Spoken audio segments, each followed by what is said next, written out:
Ladies and gentlemen, please take your seats. The David A. Clarke School of Law Hooding Ceremony is about to begin.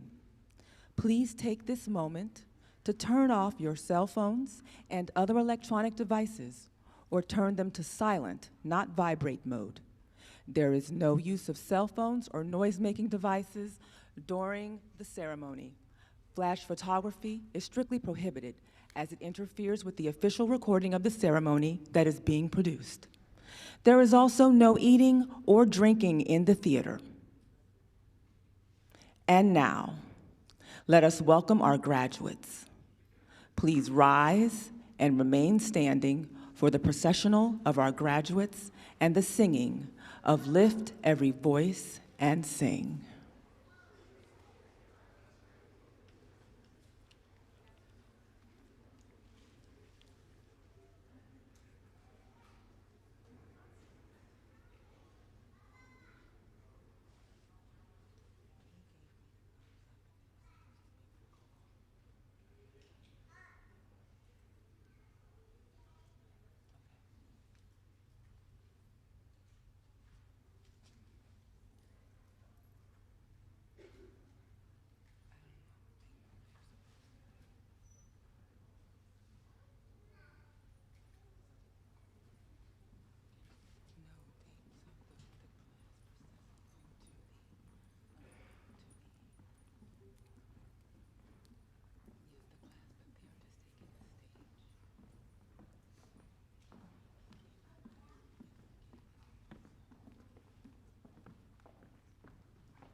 Let us be so kind and center ourselves and look to something bigger than who we are.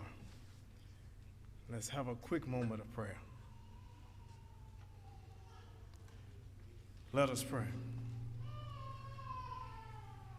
To the one who have seen us up and down highways and byways, to the one who has led us to be examined inside the classroom and beyond, we pause now just to say thank you. Thank you for being a victory in this fight for justice. Thank you for giving us wisdom on this pathway where roads are unclear. Thank you for giving us integrity when compromise becomes convenient. Pour now your loving kindness upon each one of us, that we may be valued enough to walk into a brighter day, a brighter future, filled with hope, filled with gladness, filled with mercy, and a whole lot of grace. Be with us on this day as we celebrate the UDC Law School and their graduates who have poured out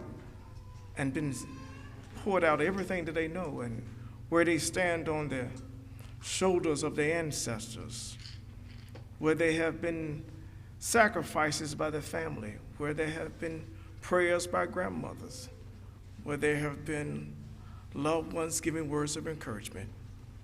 We know that these are the success stories of our future that hold us. And I ask one last thing before we take our seats, that as they pray for power, that they don't forget they are praying, they are the advocates of the voice for the powerless, that they are the ones who stand as advocates for those who are forgotten, that they stand as convictors or counselors for those who are marginalized, and that they always stand with truth. We ask that you be with us this day, and the people of God will say amen, and let it be.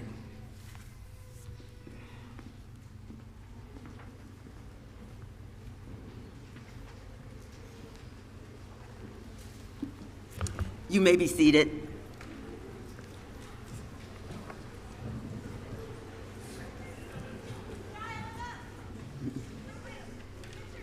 Good afternoon. What a beautiful day to gather in community and celebrate something that truly matters. Today is not just a ceremony. It is a moment of arrival, of recognition, and of deep pride. To our Board of Trustees, to President Maurice Eddington and his cabinet, to our Chief Academic Officer, Dr. April Massey, to Avis Russell, University General Counsel, staff, faculty, alumni, the DC School of Law Foundation, family, friends, and most importantly, to our extraordinary graduates, welcome. I am Angela Gilmore, and it's my honor to stand before you today as Interim Dean of the University of the District of Columbia, David A. Clarke School of Law. So I do have some remarks for you, but before I go any further, I want the graduating class to do me a favor. I want you to give yourselves a round of applause, and a real one.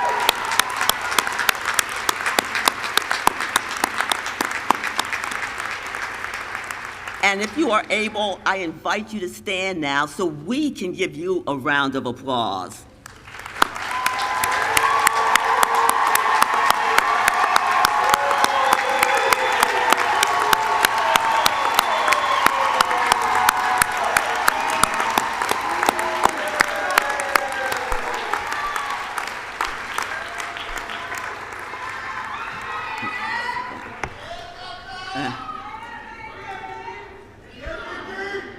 Because today we are here to celebrate you and to celebrate your accomplishments and also to celebrate the living history that you are a part of and that you will now carry forward. UDC Law did not begin as an ordinary institution. It was born out of purpose. It traces its roots to Antioch School of Law, an institution founded on a belief that law should serve the people, not power. And when that legacy merged into the University of the District of Columbia in 1996, it created something rare and powerful, a public law school in the nation's capital, grounded in justice, access, and opportunity. To the families and the loved ones in the room, thank you. Your support, your patience, your encouragement, and sometimes your reminders to eat and sleep help make this possible for our graduates. And so this moment belongs to you as well. So graduates, I would like you to take this opportunity to thank your village, to thank the folks who supported you on this journey.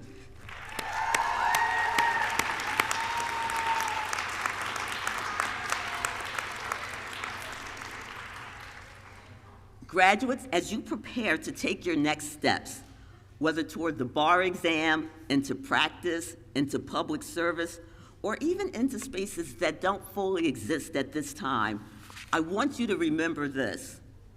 You're ready. You are ready. You're ready to advocate. You're ready to lead. You're ready to challenge systems that need to be challenged and to strengthen those that serve the public good.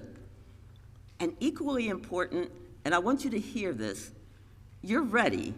You are ready to take and pass the bar exam.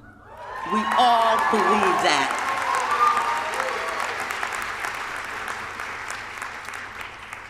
So when you walk across the stage today, I want you to take a moment and take it all in, because this is the culmination of years of work, of sacrifice, and of growth. And it's also a beginning, the beginning of your life as a lawyer, and the beginning of you making an impact on this world as a lawyer. You are going to promote justice. You are going to change lives. You are going to make a difference in this world, and we cannot wait to see what you do next. And so at this time now, I would like to welcome Dr. Eddington, the president of the University of the District of Columbia.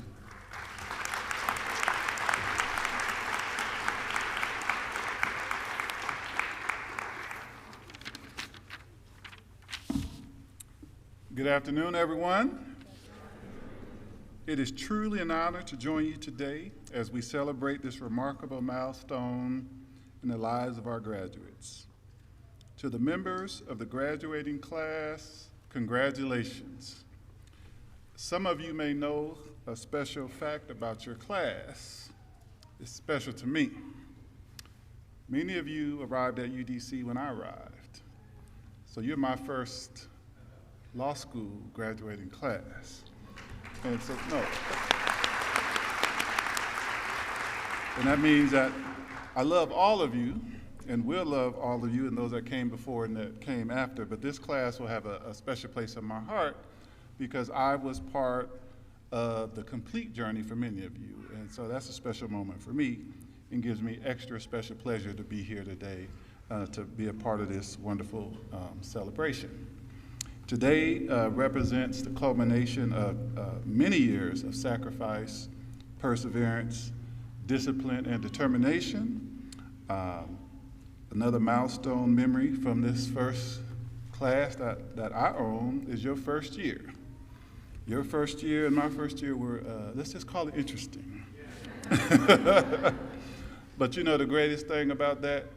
You're still here and I'm still here and we're celebrating together. So you all should be commended for pushing through, fighting through, and making it to the finish line. And it's something I always remember how you all persevered through challenges that you faced early on, and here you are today. I think we all know that earning a law degree is no small accomplishment. You have challenged yourselves intellectually, as I just stated, navigated demanding circumstances, and demonstrated the resilience that's required to succeed in one of society's most treasured and important professions. So today, we celebrate not only your academic achievement, but also, and I'm going to amplify what the dean said, your readiness, not just for the bar exam, we know you're ready for that, but to lead, to advocate, and to serve, which is why you all chose this career path. So as you graduate from the UDC David A. Clarke School of Law, you carry forward a powerful and proud legacy rooted in justice, equity, public service, and advocacy for those whose voices are too often unheard. The world needs you, DC needs you, UDC needs you. And so as you move forward, I commend you for making it this far. I commend you for choosing the path that you're on, and I commend you for turning your potential into power. And one of the most discrete examples of that is going to be that diploma, right? It's a credential, passing that bar exam, and launching your careers. I want to acknowledge the families, our wonderful faculty, all the mentors, all the loved ones who supported you along this journey.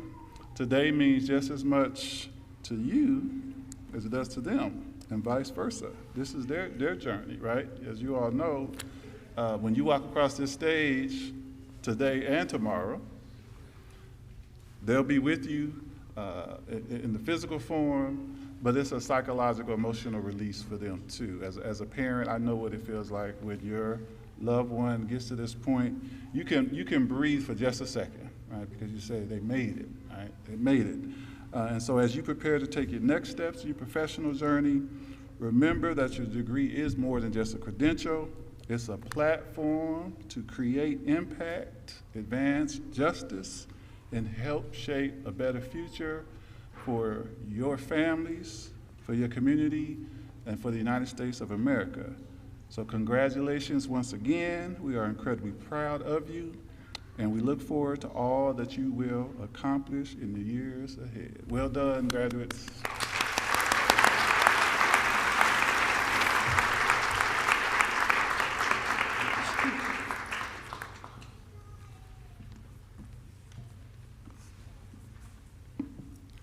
It is now my pleasure to introduce a member of the class of 2026, SBA President Clarke Bass, Jr.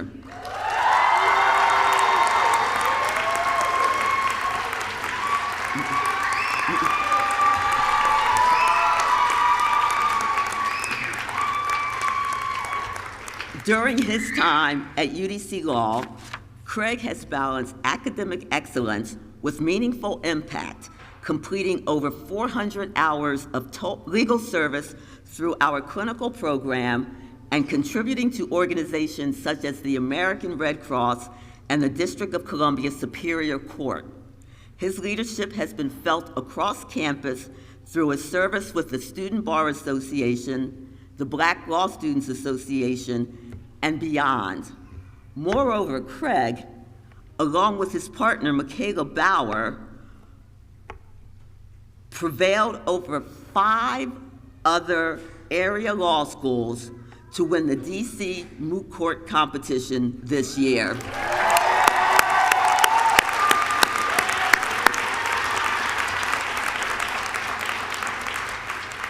Recognized with the university's Student Humanitarian and Civic Engagement Award, Clarke embodies the spirit of this institution: leadership, service, and a commitment to justice. Please join me in welcoming SBA President Clarke Bass, Jr.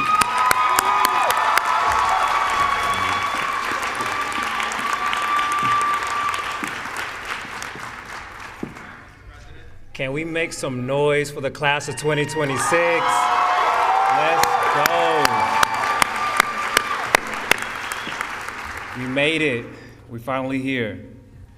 Good afternoon. My name is Clarke Bass, and on behalf of the graduating class, I want to extend a warm welcome to our guests, our beloved friends, and family who have traveled near and far to celebrate this momentous occasion with us. Thank you for your love, encouragement, and unwavering support.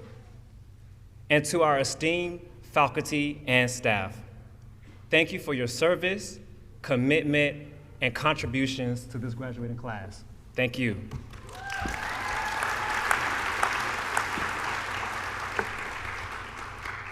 Today, the class of 2026 collectively exhales as we bask in a moment we've dreamt of, hoped for, and worked tirelessly to achieve. Law school graduation is a milestone that not only signifies dedication, perseverance, and determination, but also the enduring belief of its graduates. Because to be honest, despite our best efforts, there were many moments along this journey when the rigor of law school tested our dedication, exhaustion strained our perseverance, and the challenges of life confronted our determination. From cold calls, early mornings, and late nights, to thousands of pages of reading, countless exams, and long hours spent in the library. The path here has not been easy. Yet, against all odds, we found a way to persevere because we believe we were meant to be here and that nothing would stop us from becoming lawyers for justice. That belief has carried us from bright-eyed first-year students at orientation, unsure of what we had truly gotten ourselves into, to the trained advocates we are today, prepared to practice law, promote justice, and change lives. Forged in the fire of this academic endeavor, we emerge on the other side better, stronger, smarter, and more resilient. Through this journey, we have developed the critical skills necessary to be zealous advocates, analyzing laws and procedures, synthesizing vast amounts of information, and crafting compelling, persuasive legal arguments. We also leave with stronger characters, deeper ethics, and a clearer sense of our values and purpose.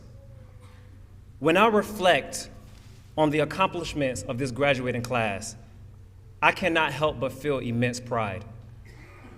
Among us are student leaders who have served in national organizations like the American Bar Association, recipients of prestigious awards and scholarships, published authors, future state and federal law clerks, winners of the DC Cup moot court competition,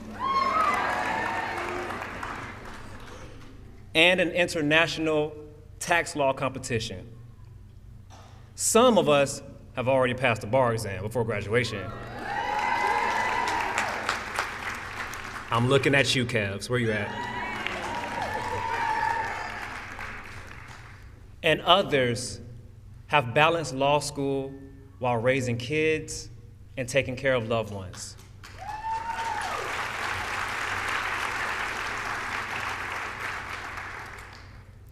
It has been an honor of a lifetime to lead such a talented, driven, and compassionate group of individuals. And for that, I thank you. Goodness. I thought I wasn't gonna cry. All right. My colleagues, as we prepare for the journey ahead, I encourage you to carry the lessons of this experience with you. You know how to do hard things and succeed. Stand firm and remain resilient in the face of challenges. Hold your head high and always believe. God bless you, and congratulations to the class of 2026. Thank you.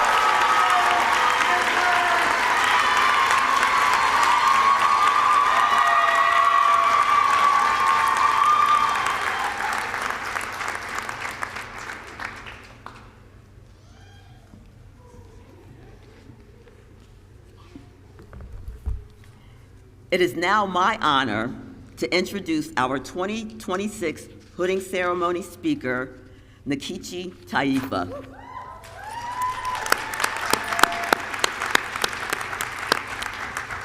Ms. Taifa is a nationally respected civil rights attorney, author, and longtime advocate whose career has been defined by an unwavering commitment to justice, equity, and the liberation of Black and marginalized communities. She currently serves as president and CEO of the Taifa Group, a social enterprise advancing justice through policy, education, and advocacy, and is also the founder of the Reparation Education Project, where she leads national efforts to advance the conversation around reparative justice. Her distinguished career spans decades of public service and impact.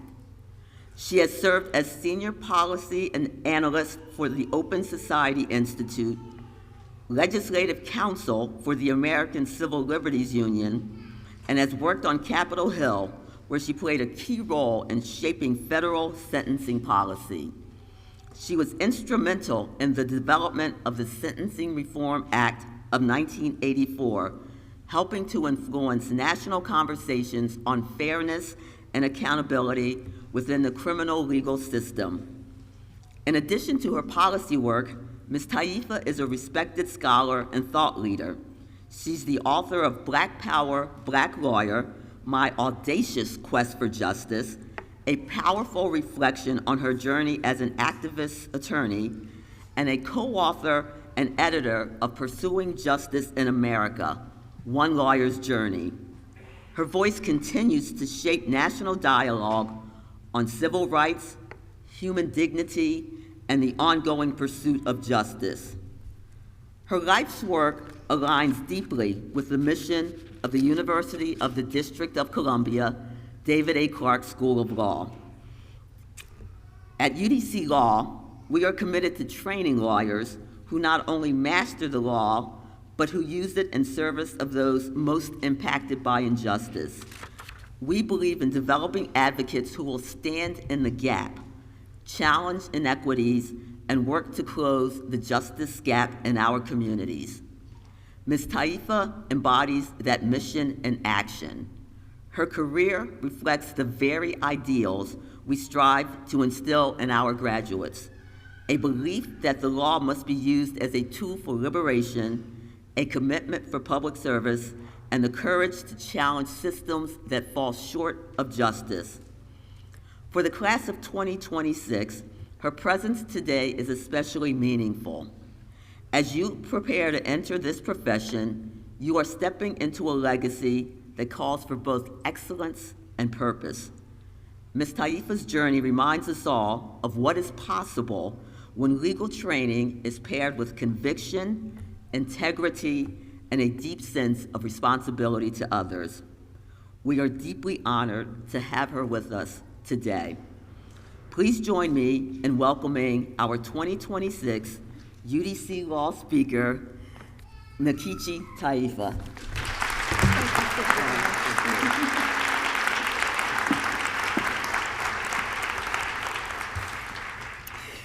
Thank you so very much, Dean Gilmore.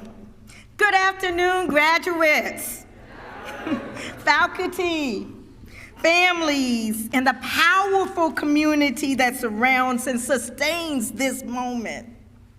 To the graduates of the UDC David A. Clarke School of Law, I honor you. I celebrate you. And yes, I come to challenge you. Because today is not just a ceremony, it is a crossroads. It is a threshold between what you have learned and what you will dare to do with it. DC School of Law graduates, my talk today is about narratives in history. And I want to begin through the prism of my own journey, much of which I share my memoir, Black Power, Black Lawyer, My Audacious Quest for Justice. When my 3-year-old daughter once asked me, "Mommy, did you get Rosa Parks out of jail? I just smiled and said, no, baby. I was just 1 year old when Rosa Parks went to jail. But what I explained to her and what I want to remind you of today is that it was a movement that got her out of jail. And that movement was civil rights and Black power. And it was the narrative of that movement that shaped and molded me into the lawyer I am today. You see, over 60 years ago, as a young person growing up in America, I didn't know about Rosa Parks and the year-long 1955 Montgomery bus boycott. I did not know about the 1857 Dred Scott case where a U.S. Supreme Court justice ruled that a Black person in America had no rights, which a white person was bound to respect. 60 years ago, I didn't know about the 1822 trial of freedom fighter Denmark Vesey, who masterminded one of the most elaborate slave insurrections in history.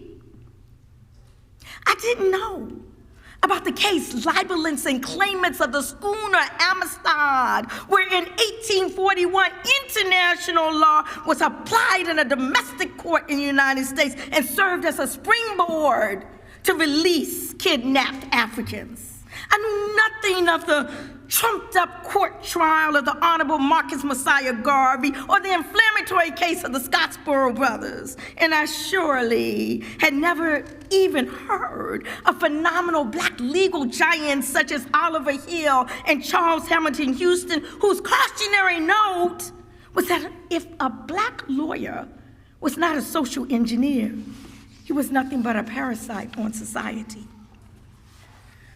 But through my own auspices in high school and college, I did learn and live through the cases of the Wilmington 10 who were framed for the bombing of a grocery store in Wilmington, North Carolina, the case of the RNA 11 who in 1971 were herded through the streets of Jackson, Mississippi, half naked, barefoot, in chains for exercising their right to self-defense after their residence was attacked.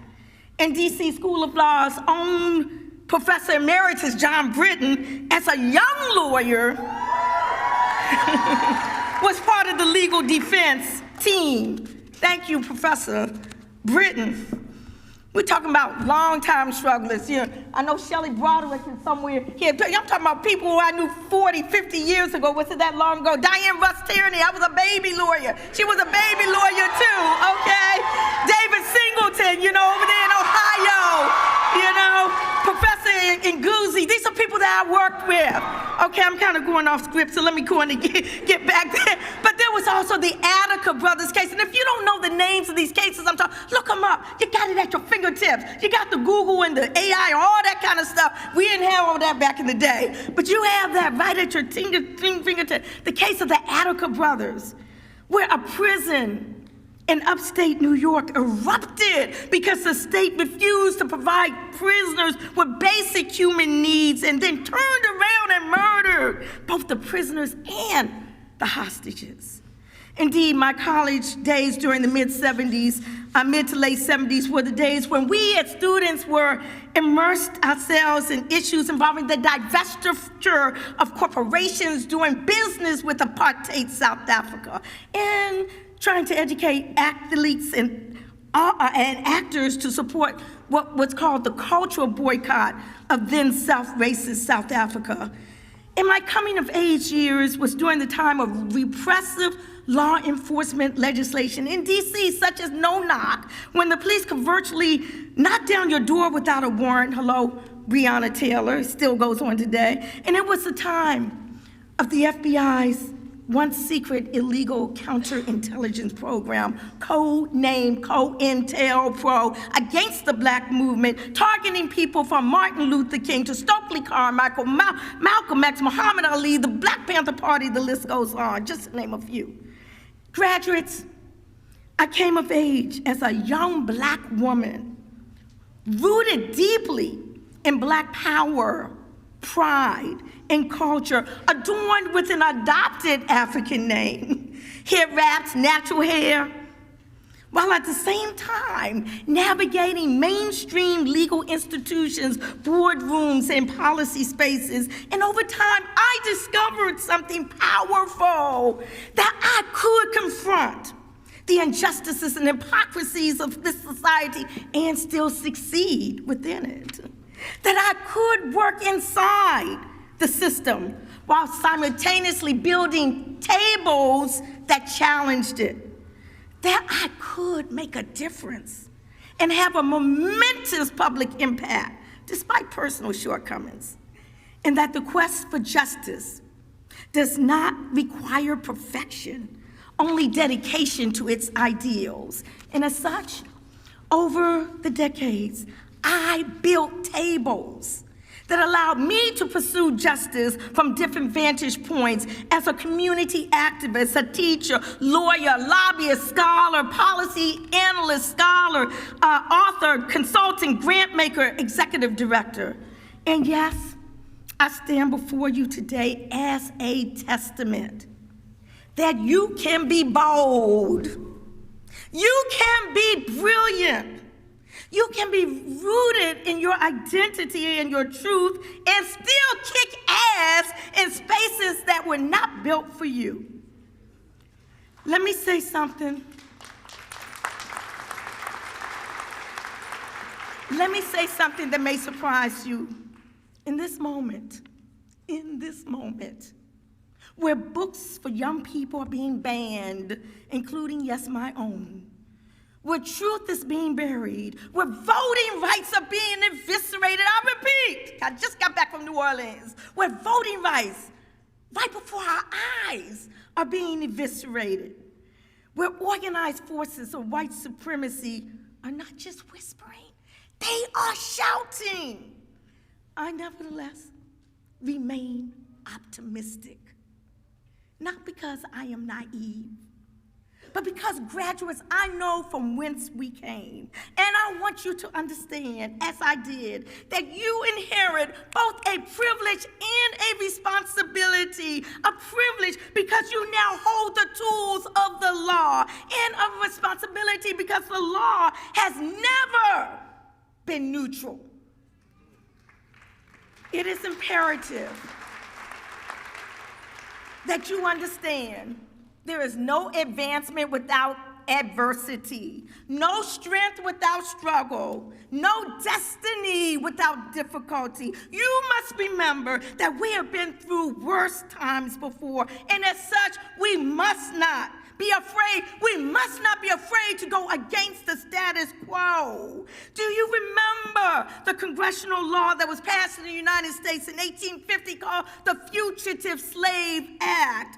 What did it say? It mandated that no enslaved person, even if he or she had reached a free state, none of us was safe. And it was the duty and the legal obligation of every white man, woman, or child to track down the fugitives and deliver them up to the government. That was the law. Did that decree stop my heroine, Harriet Tubman? No, absolutely not. Why? Because she understood. She understood something deeper than law.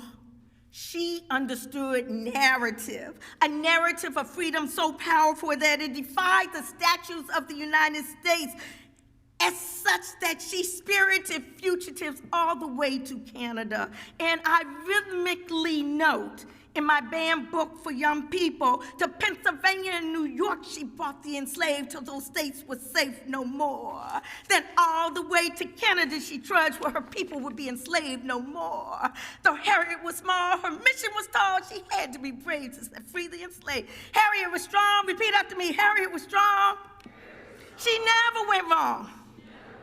Though Harriet was wanted, dead or alive, she kept on pushing, she took no jive. Harriet was strong. She never went wrong. She trudged back south 19 times to lead 300 north. They waded through the streams and they scaled the high mountains, but they never, ever, ever stopped going forth. They followed the moss on the side of the trees, for they knew it led north. It was nature's key. They followed the North Star, for it was a guide. By moon they would travel, by sun they would hide. The art of escape was a dangerous one as they traveled in disguise. By boat, by wagon, by foot, by carriage, she vowed no one would take us back to enslavement alive. She could not read, nor could she write, but thousands of times she outwitted the whites. Harriet was strong. She never went wrong. She was awesome. Can you imagine? Can you imagine what type of lawyer, defense counsel, judge, human rights justice seeker Harriet Tubman would have made today? Someone who had a goal, was consistent, was persistent against all odds. Someone who did not just think of herself, but reached back time after time after time to help others. It was ancestral narratives like Harriet's that fueled me to have the type of career in the law that I was blessed to have. So let me just bring it home. You don't have to take my path and be a movement lawyer like me to make a difference. You can be at the apex of the most lucrative law firm in the country, or work at the most modest legal service provider organization, regardless of where your legal path takes you. You have the responsibility to use the skills, the research, the writing, and the advocacy that you have learned right here at the David A. Clarke UDC School of Law. Okay, one of only 6 historically black law schools in the country. Yeah. You have the responsibility to struggle against injustice in society and to reach back into the community, to open doors and to build tables of your own. Esteemed graduates, I am not promising that your journey will be easy, particularly considering the current challenging times that we are faced right here in the United States today. But whenever times are hard or you feel stumped, I want you to remember the words of my barometer, Harriet Tubman, as she led hundreds out of enslavement. It simply was to keep going. If you hear the dogs, Harriet told her people, keep going. If you see the torches in the woods, what did she say? You're not saying it loud enough. If you feel tired, what did she say? If they're shouting after you, pushback, resistance, negativity, doubt, what did she say to her people?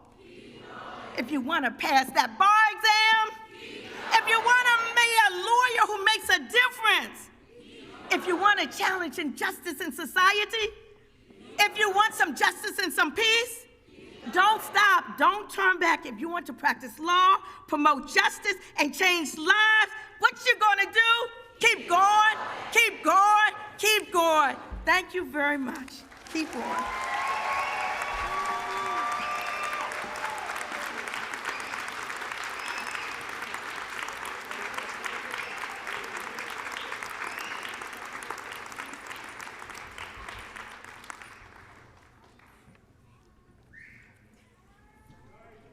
Thank you so much, Ms. Taifa, for those wonderful, inspiring words.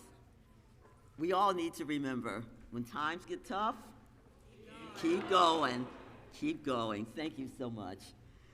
So now it's my pleasure to introduce 2 outstanding representatives of the class of 2026 who will offer reflections on behalf of their peers. Representing the Day Division is Amber Manny.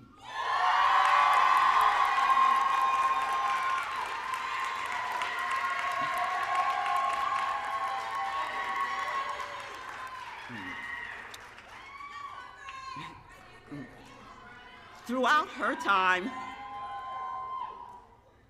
her time at the University of the District of Columbia, David A. Clarke School of Law, Amber has distinguished herself through her commitment to academic excellence, leadership, and service. She has been actively engaged in the life of the law school community, using her voice and talents to uplift her classmates and contribute meaningfully to the mission of justice-centered legal education. And representing the evening division is Jasmine Wallace.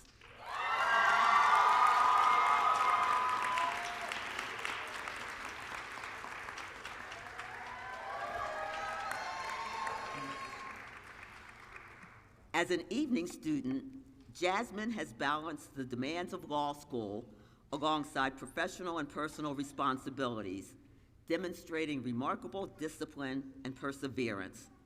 Her dedication to her studies, her community, and her future in the legal profession reflects the strength and determination that define our evening division students.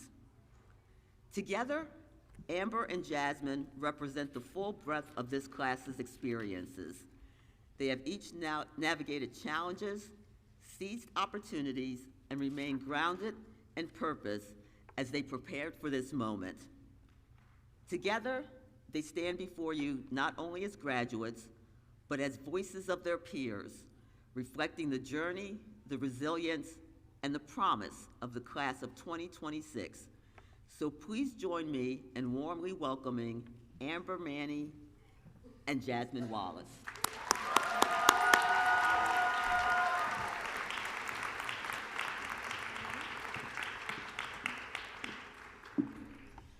Good afternoon. Okay. So we're gonna start heavy, but it's gonna get good. 10 years ago this November, I lost my mom, but this Mother's Day weekend, I'm graduating from law school, and I just don't think that that's a coincidence. So for the past 10 years, I've had an empty seat at every life event and every graduation, and there's been a chair that can't be filled by anybody, and I'm so thankful to my classmates for giving me today to fulfill that seat. I really appreciate it.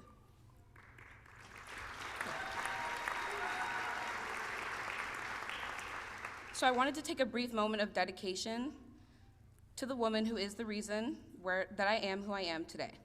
So I want everybody to go back to 1L, which I know is awful, but we were all asked to write our why down at orientation. Some of us had to think about it or search for it. Some of us had to refine it, but I always knew my why. It was just kind of a secret. But my why has always been my mom. And from 16 to 26, that's been how I've gotten to where I am today. And I feel like to know me without knowing my mom is like you don't really know me at all. So I want to give you a quick backstory. My mom was an educator in every sense of the word, a principal, a leader, someone who believed in the change that education could give you. And she's always taught me that nothing is too intimidating, and I belong in every room that I stand in. And she's also taught me to love openly like there's no tomorrow, because sometimes there isn't. Fast forward, I was 21, and I told my dad and my grandma that I was gonna leave Texas and move to DC, and I was gonna do it in 6 months. So I packed up my life and I moved 1,700 miles away to Washington, DC. And I like to joke that I ran for my life, but in a lot of ways I really did. I ran for my life and I found this city. It's a city that's pushed me, but it's a city that sharpened me. It's made me stand up taller, it's made me speak clearer, advocate for myself louder, but it tested something that I had really, really liked about myself, which was my kindness. And ironically, kindness is something that took a lot of strength to find. It's almost what I'm known for at the law school, but there's been plenty of moments where I felt very misunderstood or alone, or like I had to watch my back in spaces that I just wanted to feel at home. But they told us during orientation that there would be a time where we need our why. You have to remember why you're even doing this. And every single time I feel myself dimming, I go back to my why, because my why is my core. In the same way that you might call your mom every time you have an inconvenience or to see what she had for breakfast, I do it too. I just do it a little bit differently. And to go back to her, I go back to the love that she gave so freely. But thankfully, I have not been alone for long. To all my friends, hi. Thank you so much to the ones who've talked to me for 4 and 5 hours on the phone. To the group chats that we definitely don't use during school. And thank you to the ones who put me onto the best coffee in town, who taught me about wine, who went with me to DC-style Texas barbecue. Thank you to the ones who kept the notes from their midterm goodie bag, or became a big sister to me, even though she's an immigrant first daughter and has a plate full of her own. And thank you for the ones who drove from Alexandria, Virginia to Crofton, Maryland on my birthday just to make sure that I felt special. You guys have really carried me through this. And to my new friends, thank you for showing up for me on my birthday when I thought no one else would care. And thank you guys so much for not questioning my kindness or trying to harden me. Thanks for seeing the Texas in me and appreciating it. Sorry. Every time you guys let me be myself, you connect me with my mom. And that's something I really appreciate. And to my Texans and my family, thank you so much for keeping me grounded. Y'all know names, faces, and stories of people that you've never met, but you pretend like you know just so that I can talk to you about it. And you guys really reinforce my why for me. And that's the thing about a why, is that it doesn't just get you here, it keeps you here. And it holds you steady when everything else feels uncertain. So before we walk across the stage today, I wanted to ask everybody to come back to that question. Why are you here and where did you come from? Where are you going and who do you want to be beside you when you get there?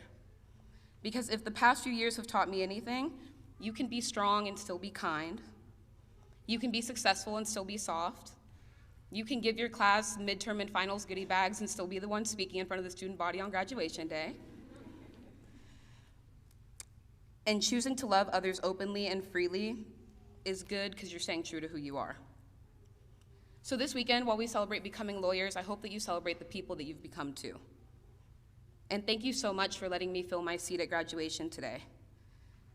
And to my family, and Carol Chapman, my mom, everything I've done has been a dedication to you, and I hope that I've made you proud.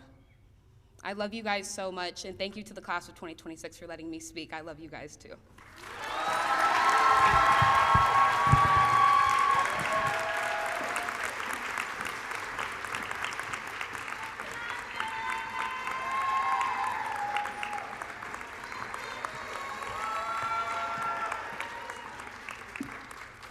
Hello, good afternoon.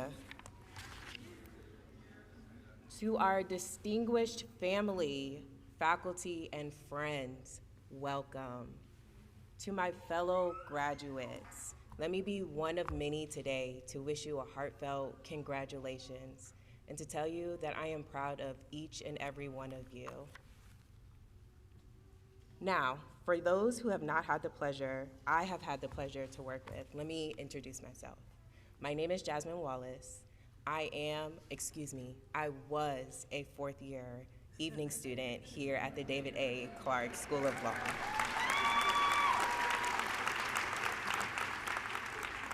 Thank you. I am here representing the class of 2026, and I am honored to have been chosen as one of the student speakers for our hooding ceremony. To my fellow graduates, guess what? We're here. We did it. Pinch yourselves because this moment is real. We made it past the cold calling, the 3-hour exams, the 80 pages of reading each night. Our hard work has paid off to lead us to this moment, so let that sink in.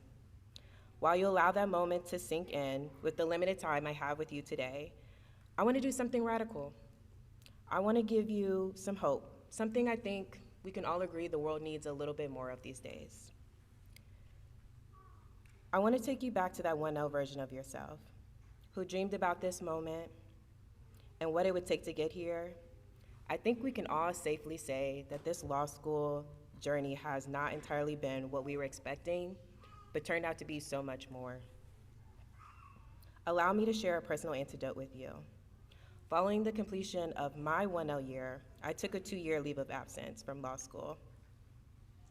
Law school is nothing like I expected, but everything that I needed. It forced me to rise to the challenge, and I spent those 2 years contemplating whether I could do it.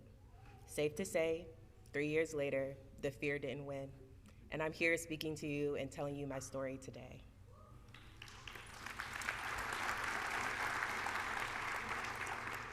It's amazing what a little hope can do. I tell you this story today to remind you that you are not the challenge in front of you, but you are the person who will rise to the challenge and overcome as you have done here today. As we celebrate our achievements today, there is so much more work ahead of us. In those hard moments, especially during bar prep, I hope you remember the people you met here at UDC Law, the inspiring stories that you heard, the cases you have read, and most importantly, the purpose behind it all. Let me close by saying it has been an honor to learn and grow along such an extraordinary group of individuals. Resilient group of people, I am especially honored to represent the evening cohort, who, although I did not begin with them in my 1L year, they quickly welcomed me into their family and made me feel at home. To the UDC Law Class of 2026, thank you for sharing this journey with me. Thank you for allowing me the honor to deliver this speech to you. And I hope that you never stop believing in the power of humanity, yours, mine, and ours. Together, let's say it together, we will practice law, promote justice, and change lives. I look forward to seeing the amazing things I know you all do. Thank you.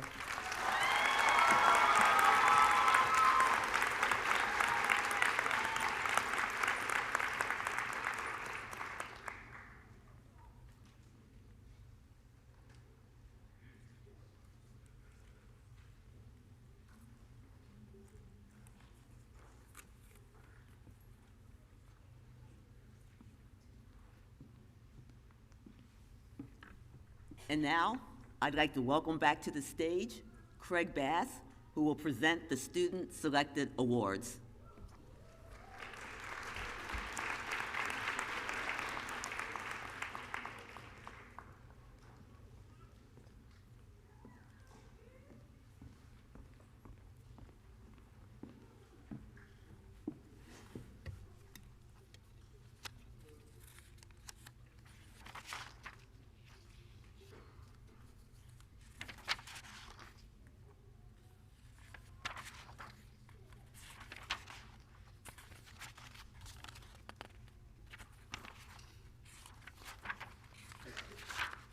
Excuse me just for a moment.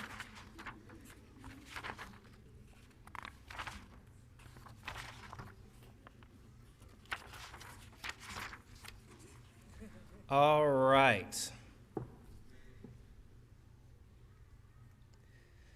The class of 2026 had the pleasure of selecting 3 classmates to honor with 3 named awards.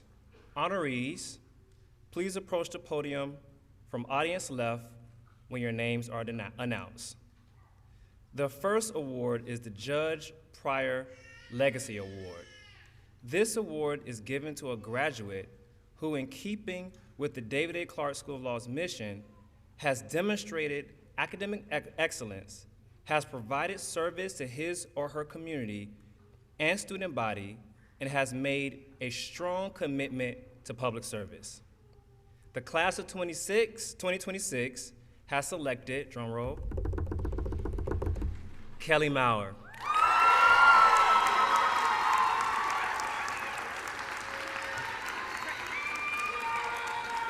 Please make your way to the stage.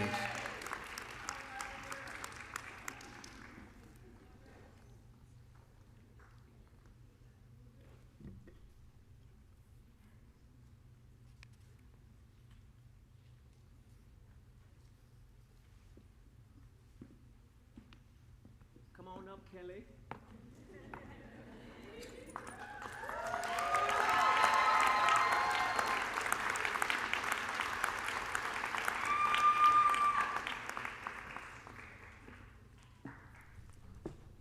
The second award is the Edgar Kahn Community Service Award. This award is given to a graduate who has demonstrated an exemplary commitment to community service by providing outstanding leadership in his or her community in order to benefit others. This graduate's commitment is evidenced through graduates outside community service and/or clinical experience. The class of 2026 has elected Hannah Lyons.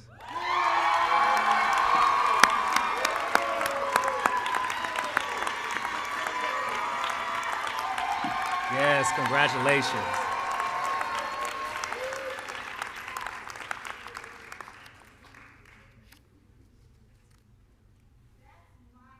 That's right.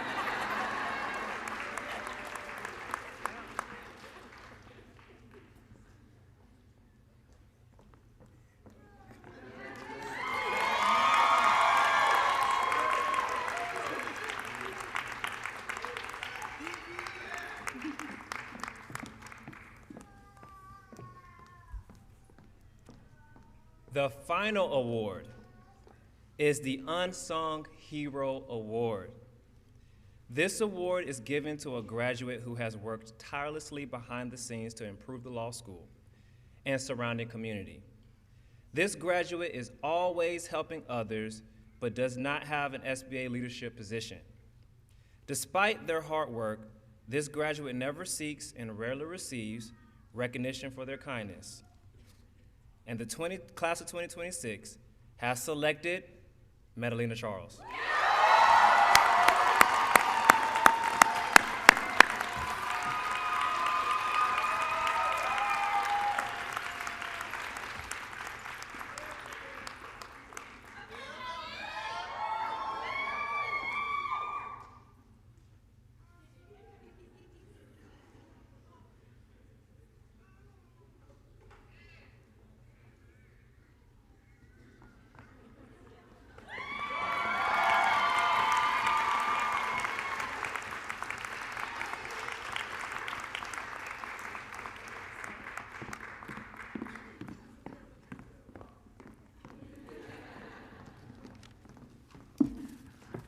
Class of 2026, how you feeling? You feeling good? You ready to do this? You ready to pass that bar? And when you pass the bar, are you going to promote justice? And are you going to change lives? All right, that's what I want to hear. I am David Singleton, and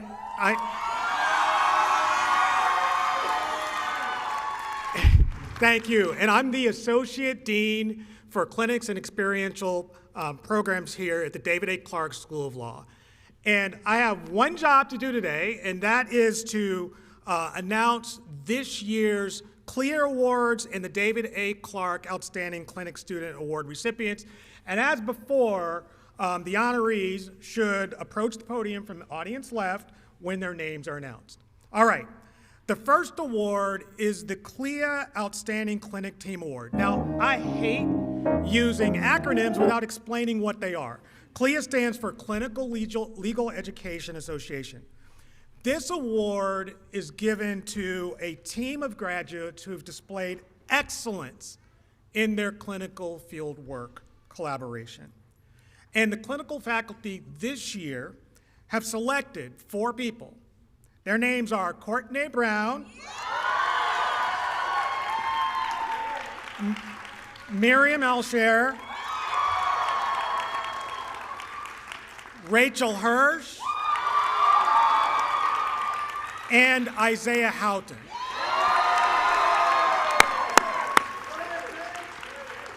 Now, as you're making your way up, you will get your physical awards later.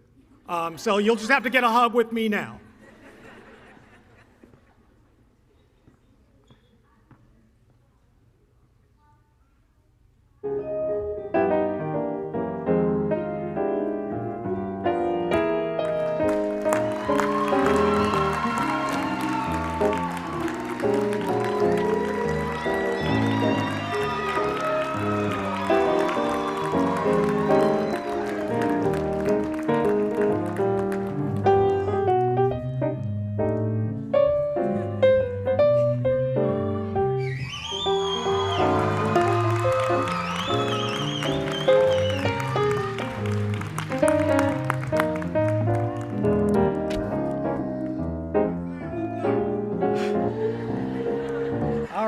saying.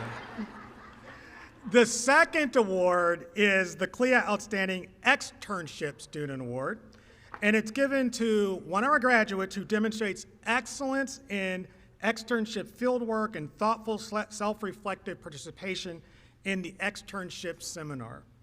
And this year, the clinical faculty have selected Maya Marshall as a recipient of the 2026 CLIA Outstanding Externship Award.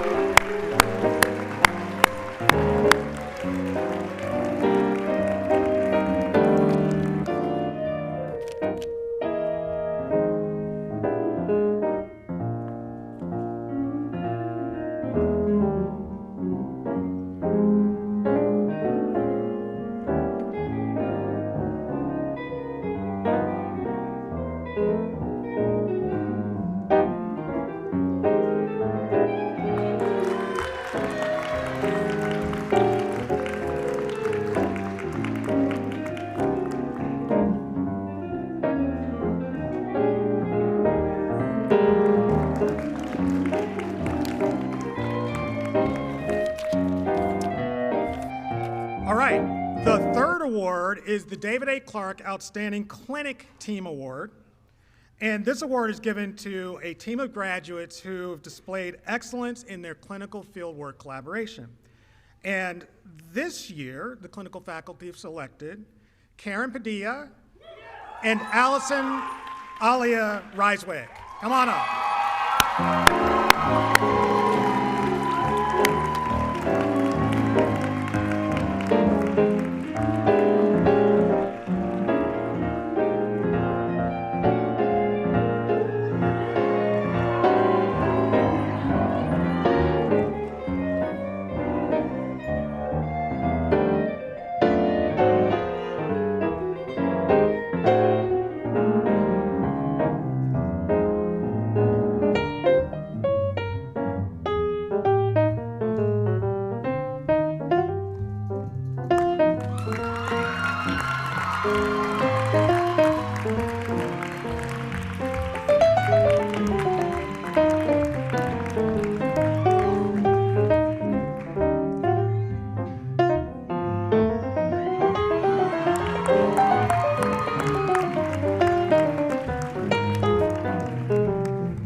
All right, two more to go.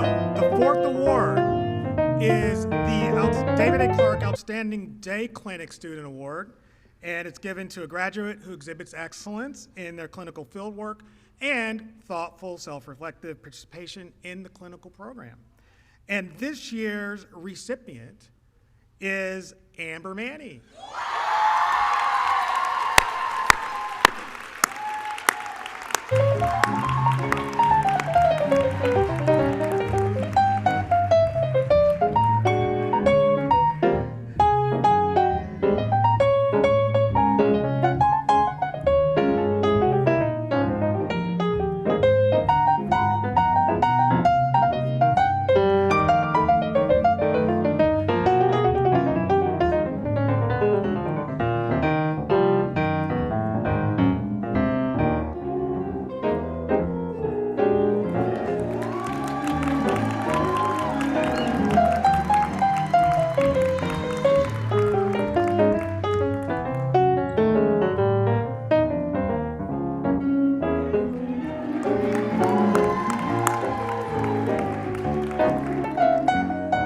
Okay, and the fifth and final award is the David A. Clarke Outstanding Evening Clinic Student Award. Again, it's given to a student a graduate who exhibits excellence in the clinical fieldwork and thoughtful self-reflective participation. This year's Evening Student Award is Kelly Maurer. Come on up, Kelly.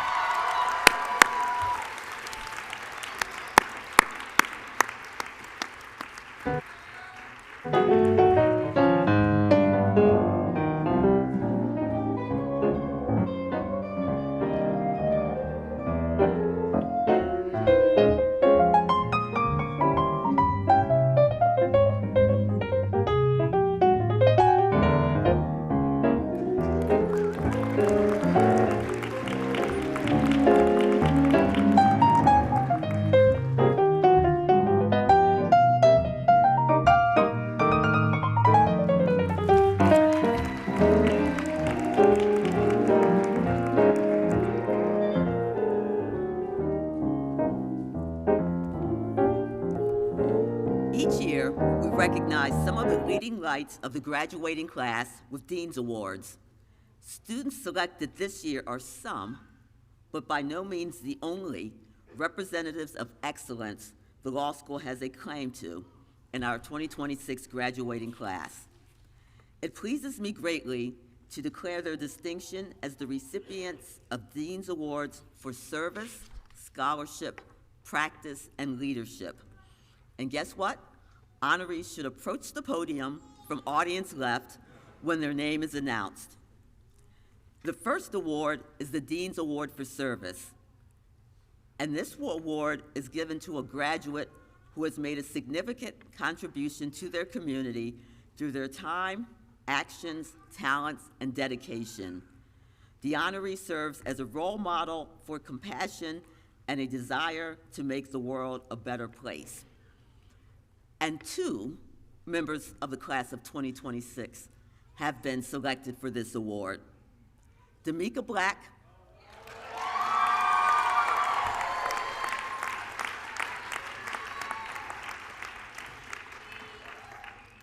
and Hannah Lyons.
Who has performed over and above the standard expected of their role. The award recognizes a graduate who has elevated the clinical and practice-oriented mission of the law school through their good works. And the recipient of the 2026 Dean's Cup Award is a member of the class who has already passed the bar exam. And that is Kevin Enriquez.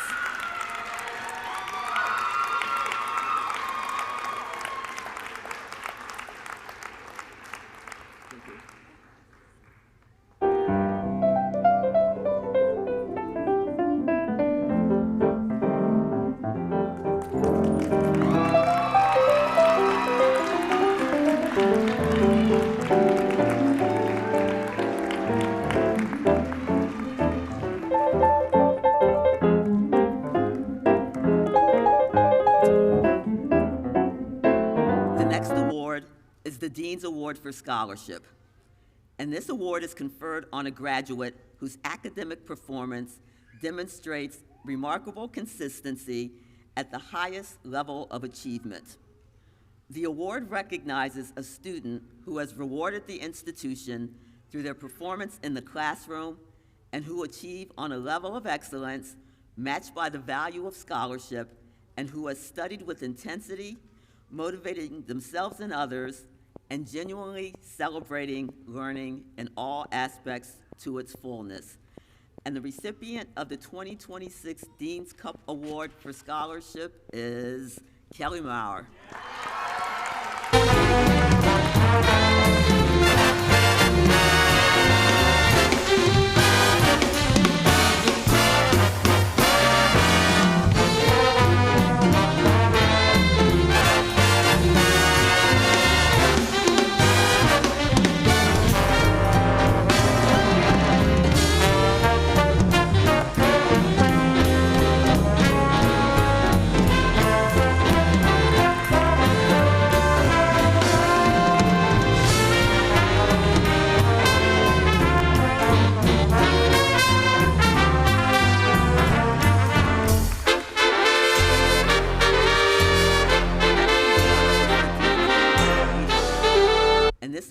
Is presented to a graduate who has demonstrated noteworthy leadership through their time at the law school. The recipient has inspired others through vision, integrity, and initiative, and has made a meaningful impact on the law school community. So Craig Bass, come get your award.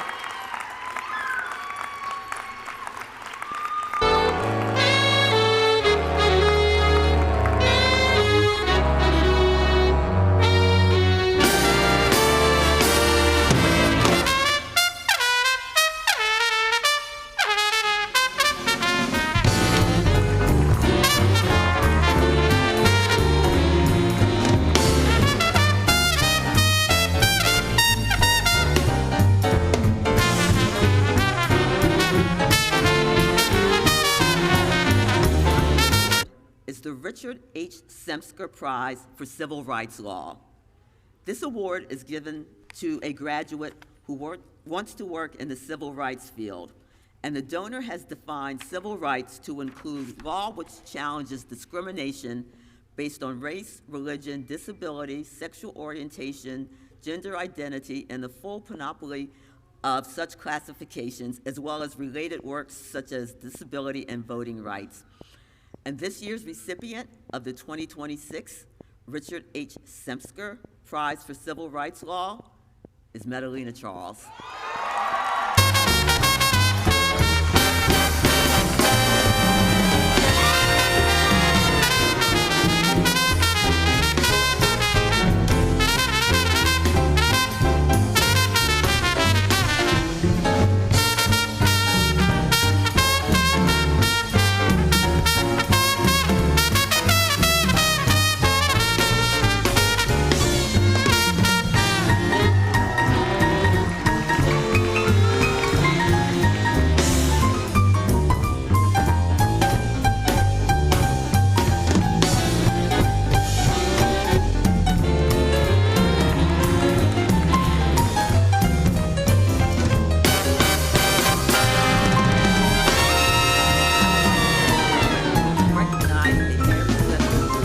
Our UDC Law community.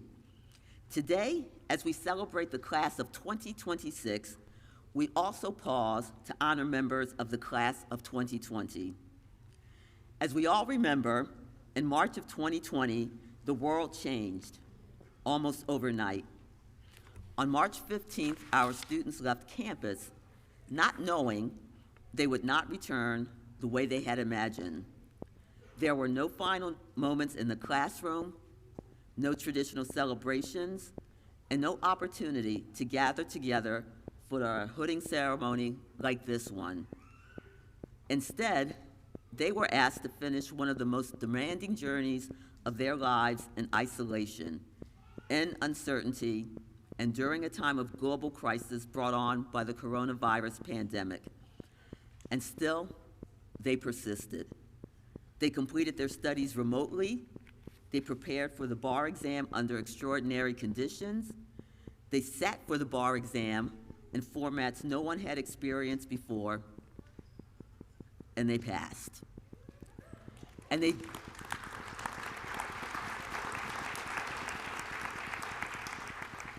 they did all of this while navigating personal challenges, family responsibilities, and a world that felt at times uncertain and overwhelming. Their journey required a different kind of strength, a quiet resilience, a deep belief in themselves and in the path they had chosen. And that is why we honor them today.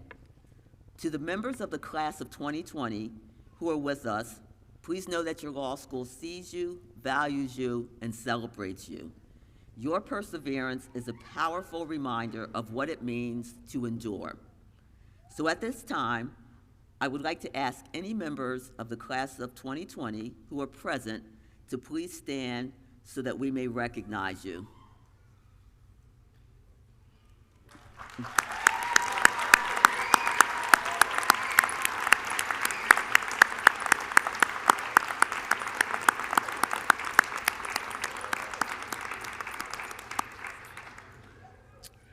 We salute you, we celebrate you, and we thank you for the example that you have provided for all of us.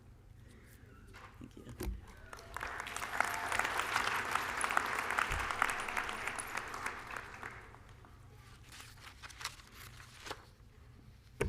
So I believe that this is the moment that we have been waiting for.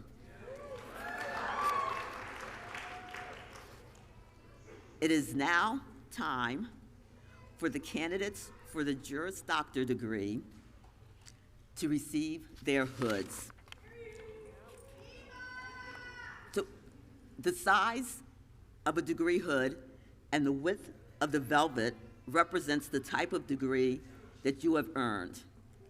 Bachelor's degree hoods are the smallest, doctoral hoods are the largest, and the purple velvet inside the hood represents the Juris Doctor, the professional law degree.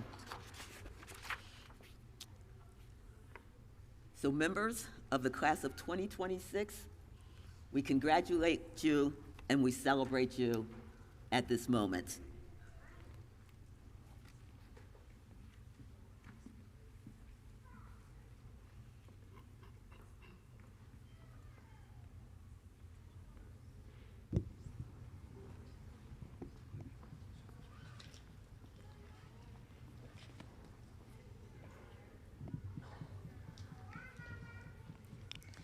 Dima Mazen Alzakum.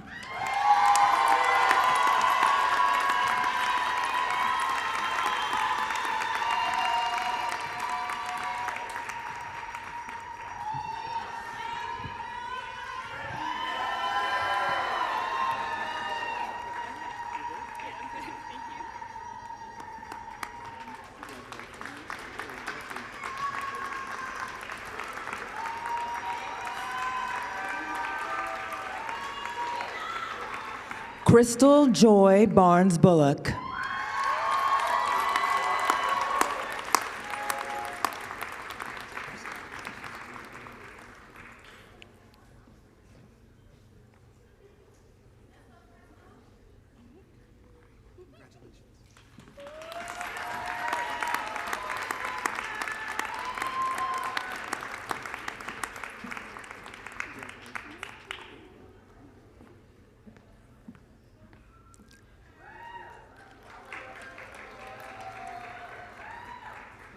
Craig Bass Jr.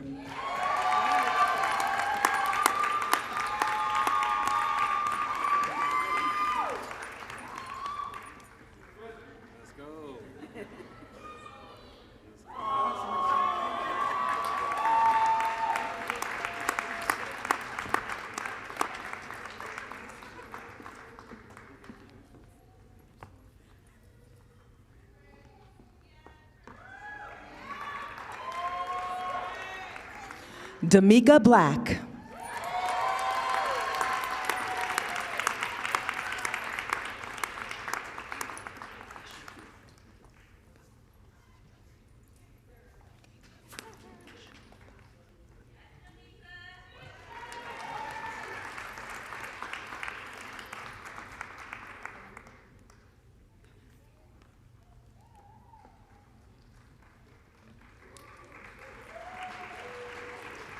Michaela Brianne Vashura Bauer.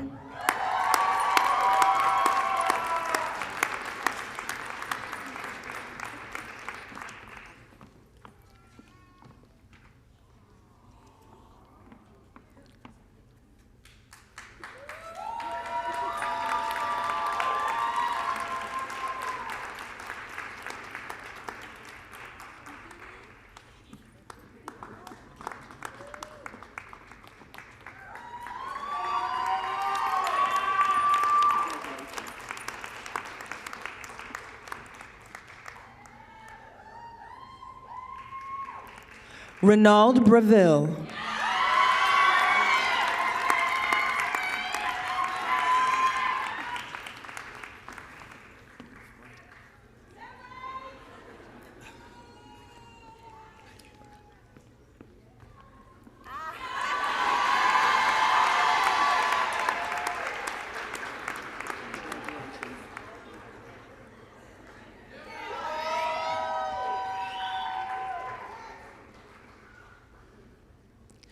Brittany Ann Brown.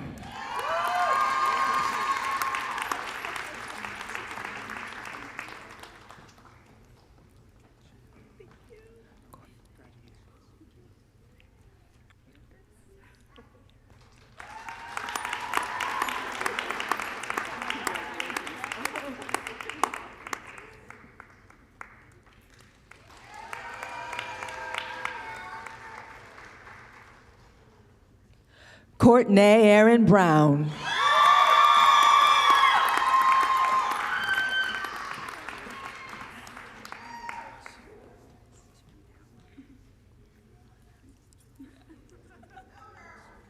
Yeah, I'm good. Thank you so much.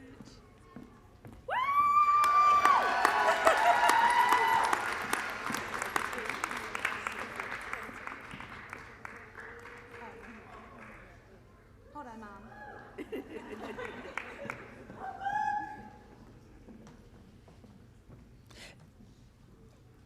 Devonna A. Burris.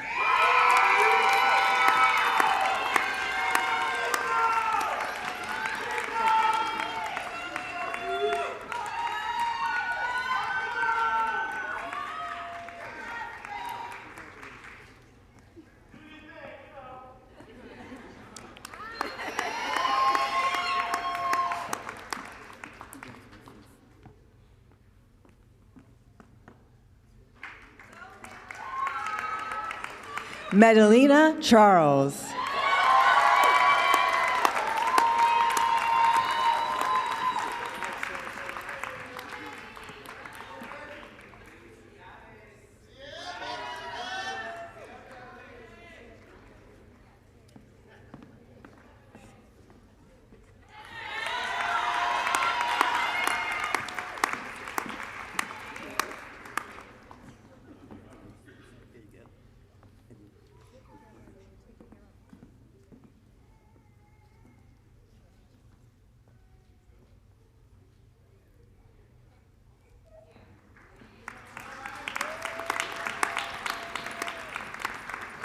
Catherine L. Cheer.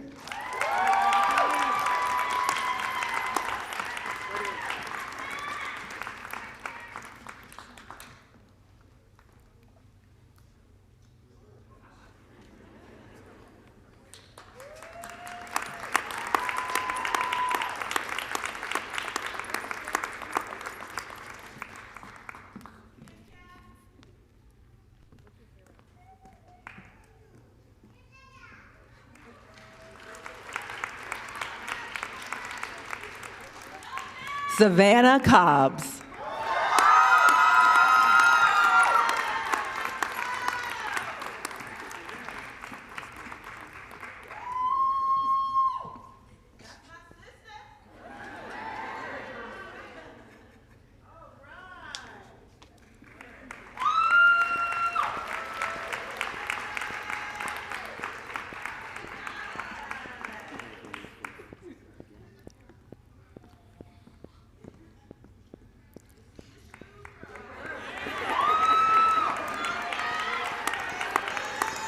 John Compier.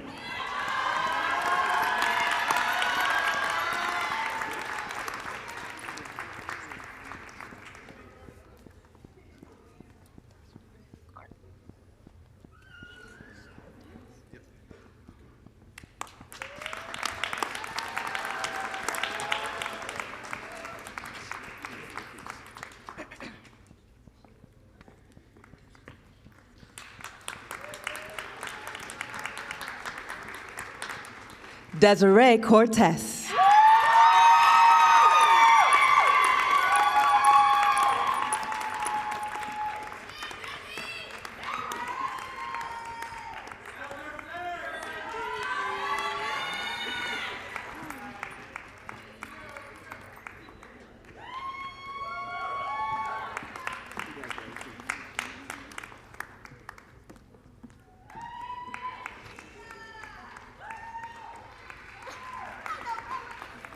Sydney Edwards.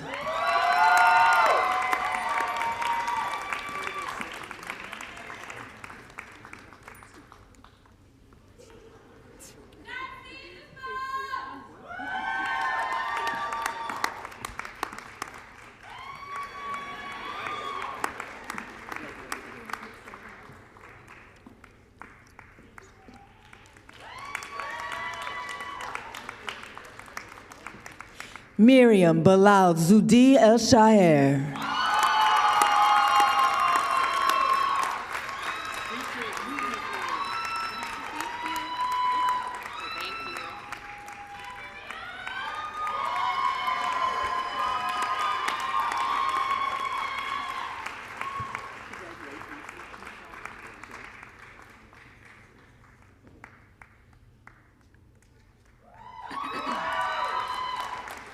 Tara Fahimi.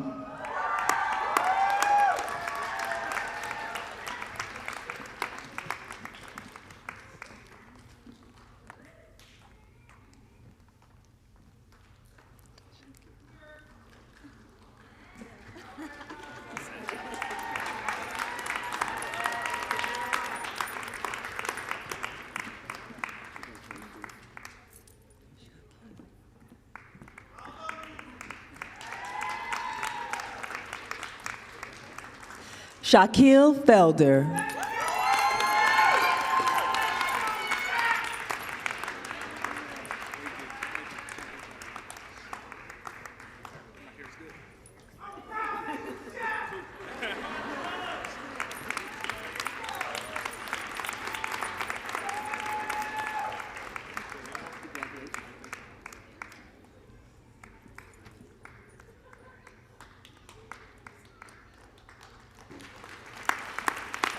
Mary Laurel Hayborn.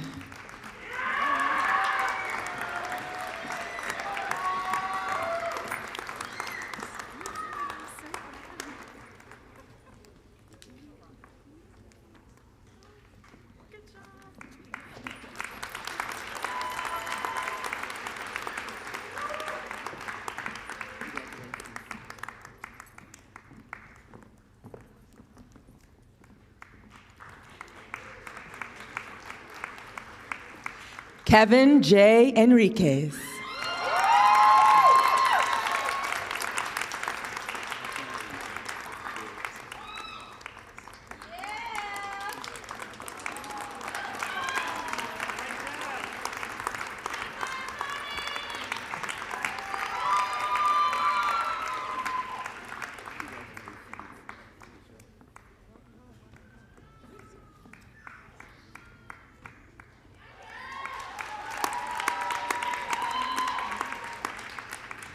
Jocelyn Hernandez.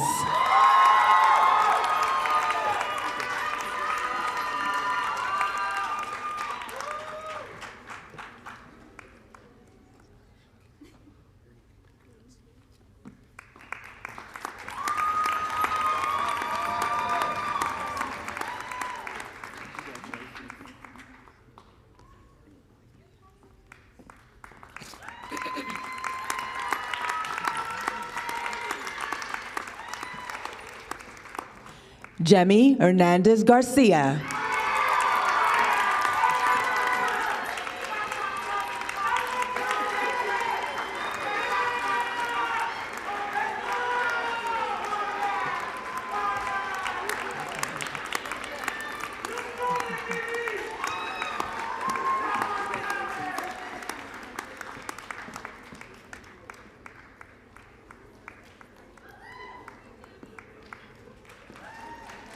Rachel Hirsch.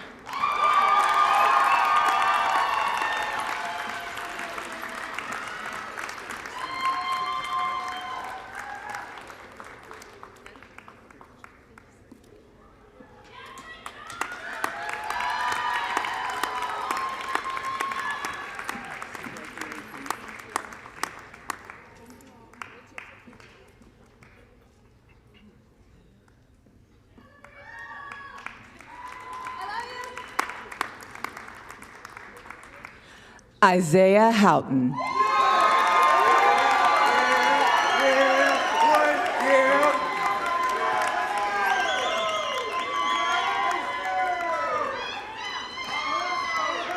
Come on now. Come on now.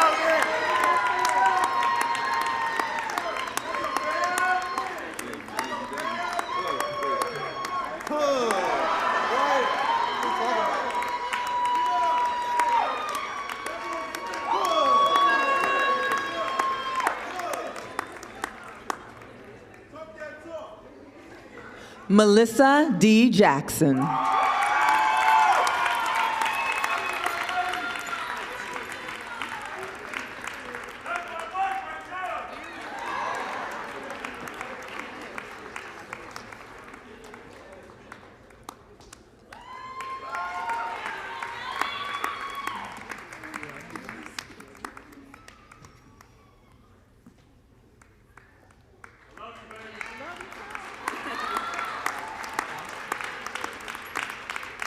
Matthew M. Larson.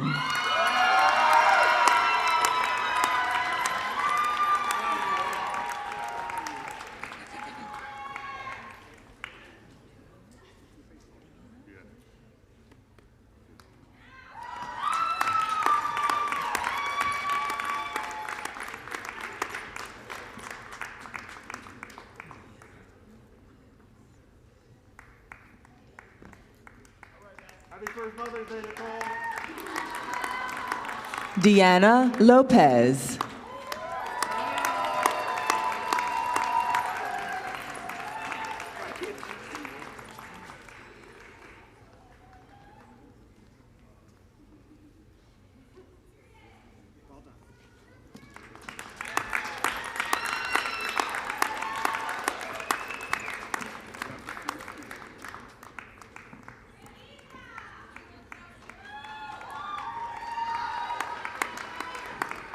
Hannah Ngozi Lyons.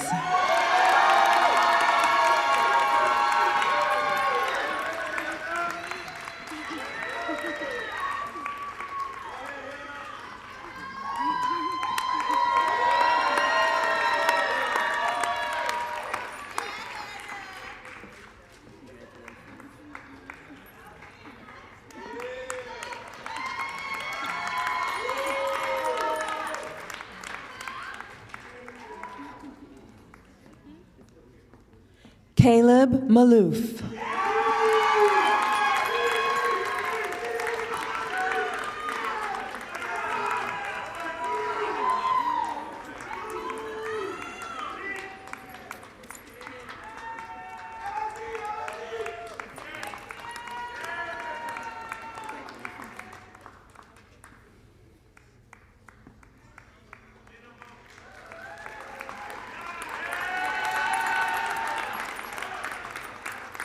Amber Elizabeth Manny.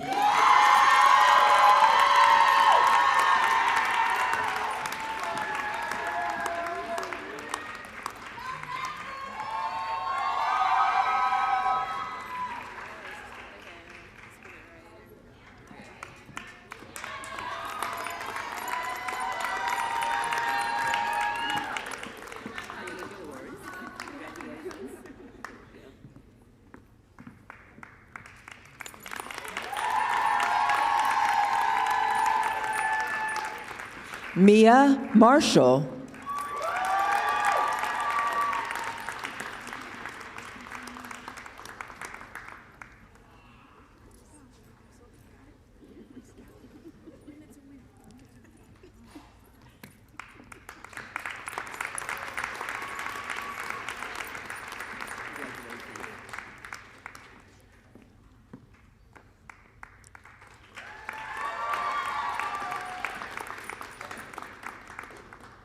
Kelly Elizabeth Maurer.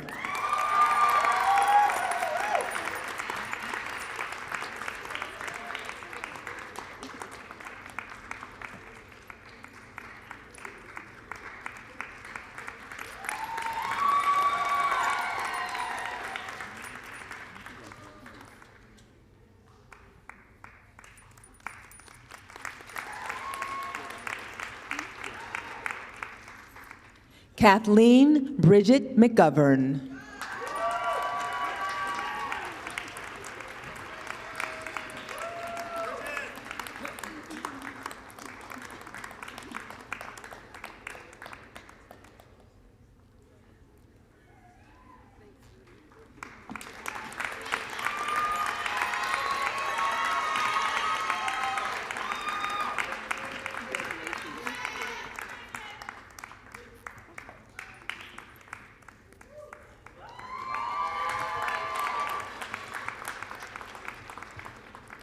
Kenya Mills.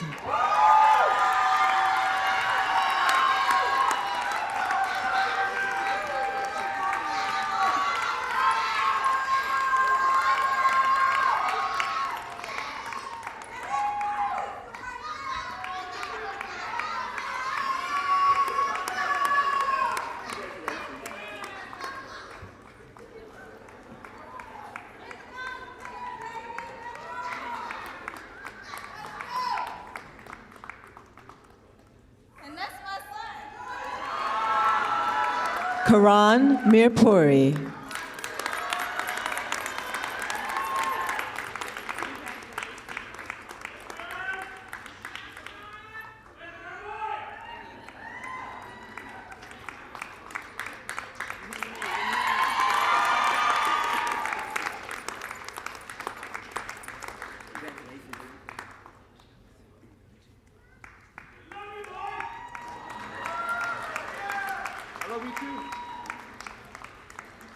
Joseph Mitchell.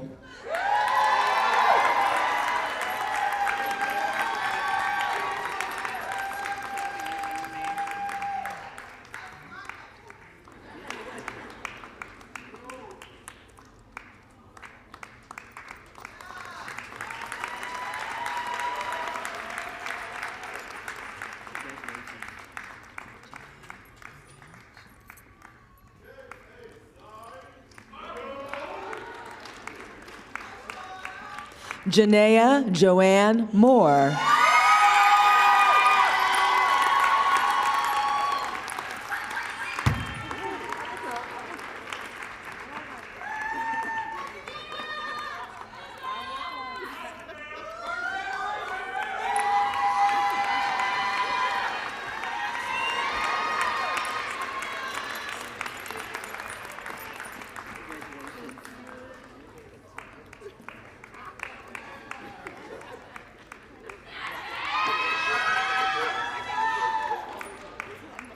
Roxana Mueller.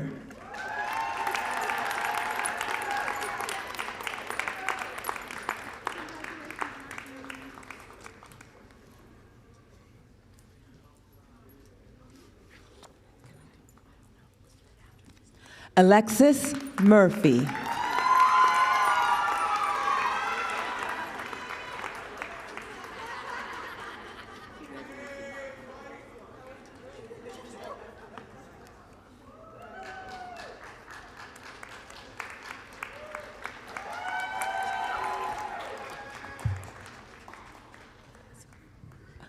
Alexis Murphy.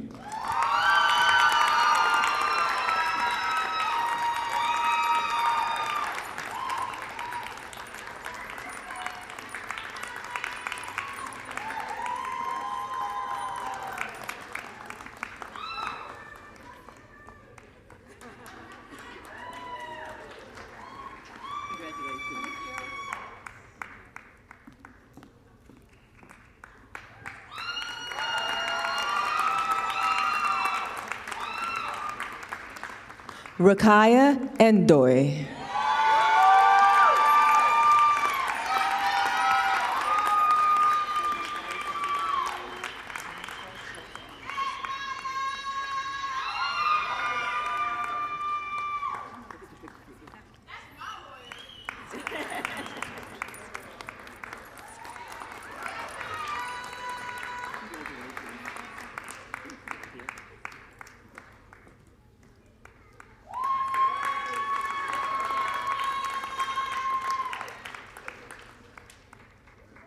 Samantha Nika Chalzamini.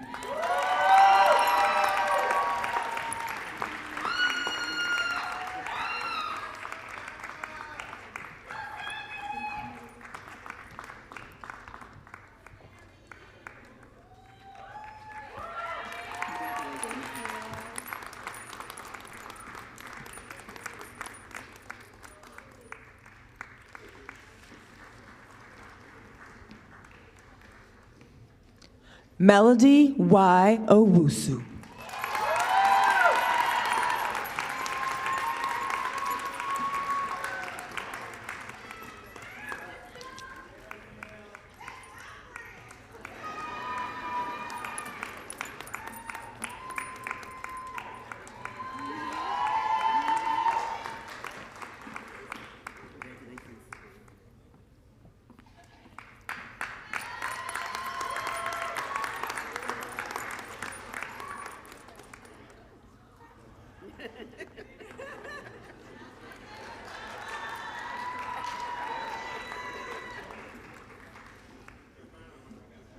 Karen Adriana Padilla.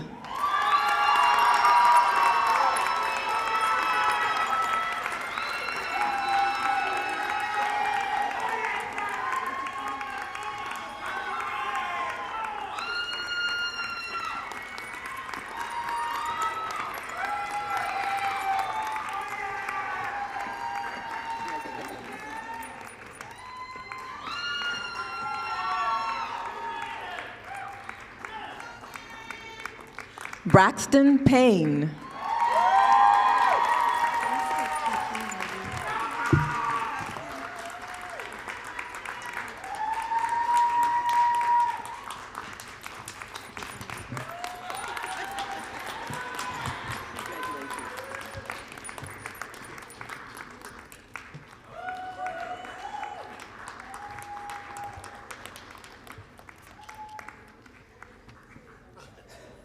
Kiki Marie Erica Poitevin.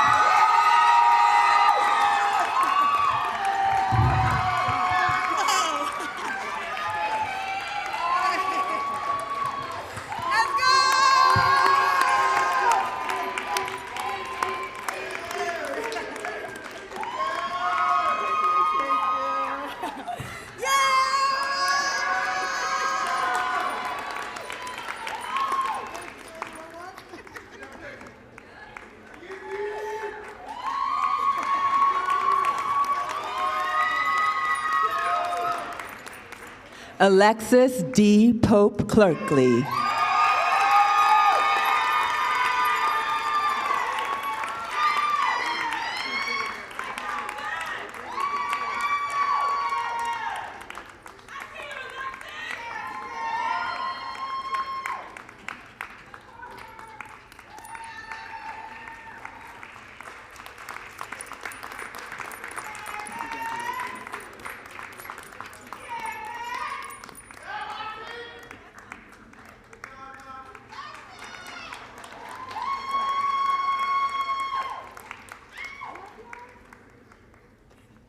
Kobe Sienna Potter.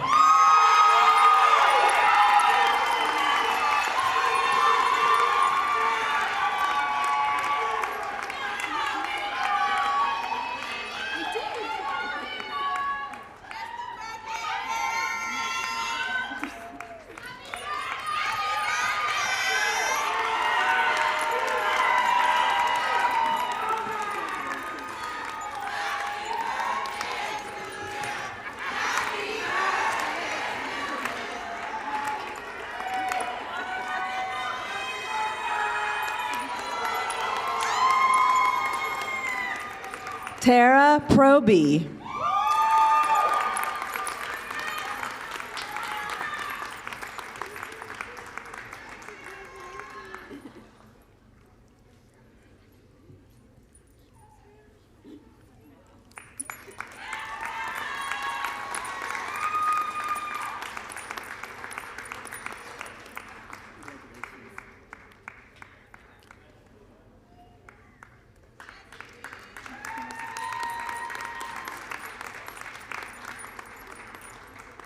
Eliana Quintero.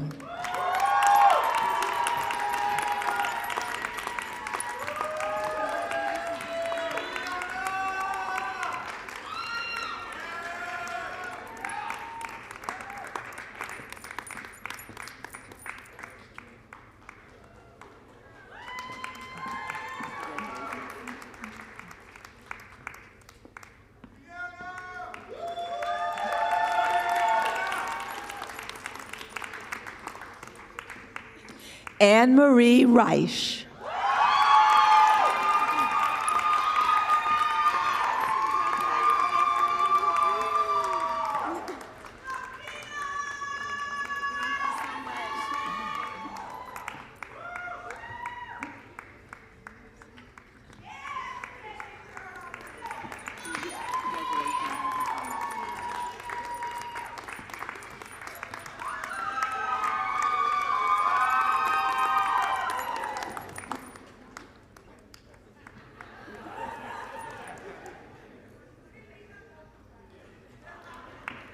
Allison Ryswick.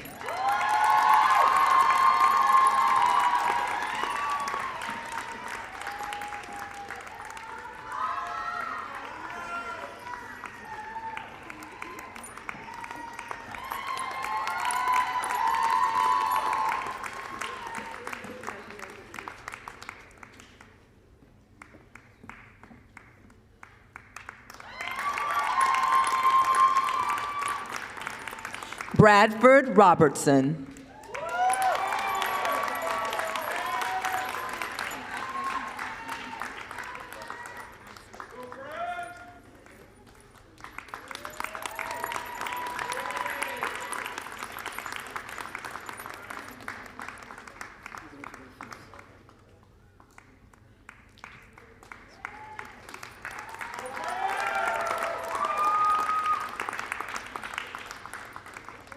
Javarius Rogers.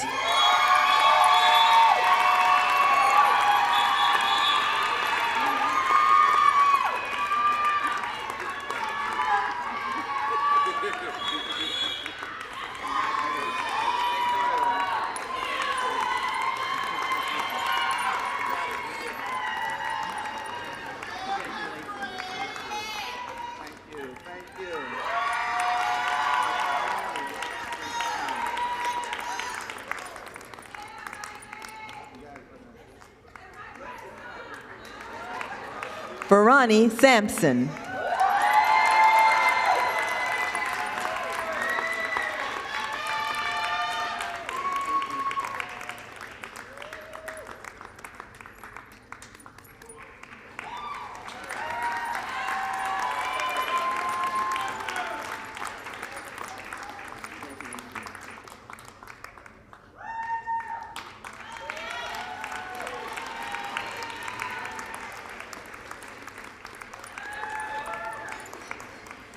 Talia Kelly Sampson.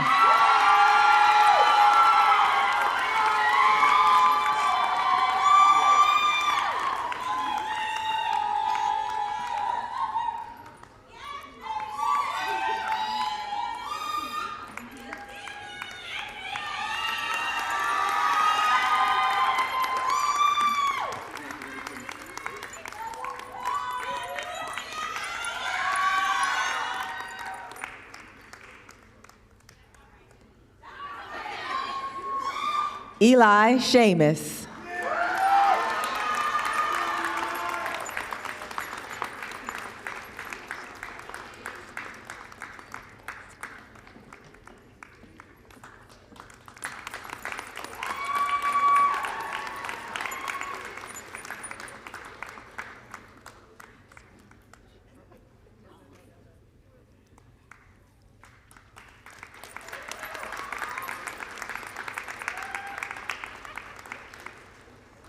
Sapna Sharma.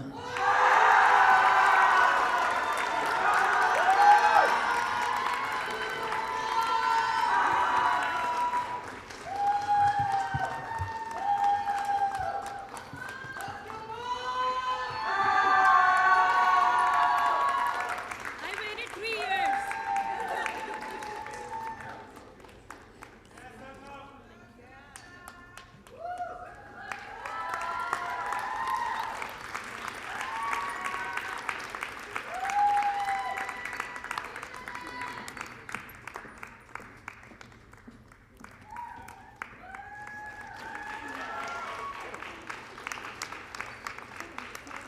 Guillermo Sobalvaro.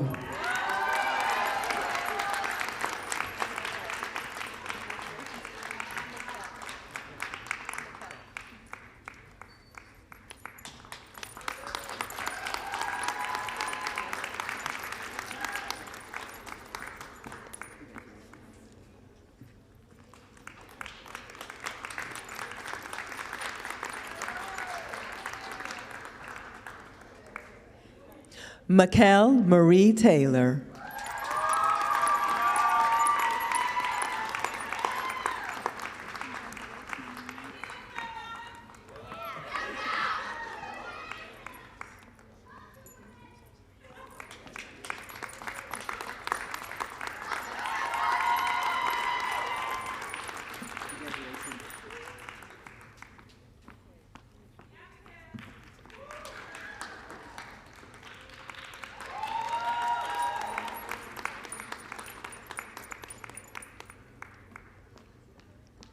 Ashley Diambera Turner.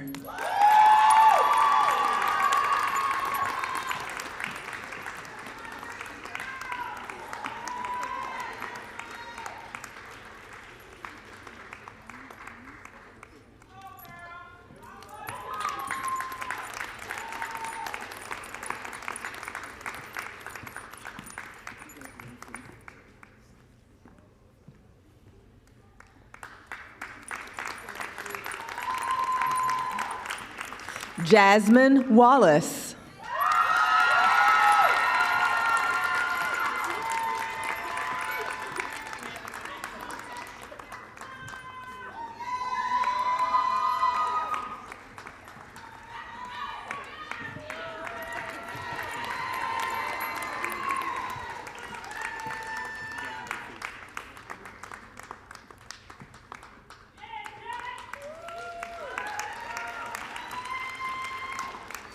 Kayla Ann Walsh.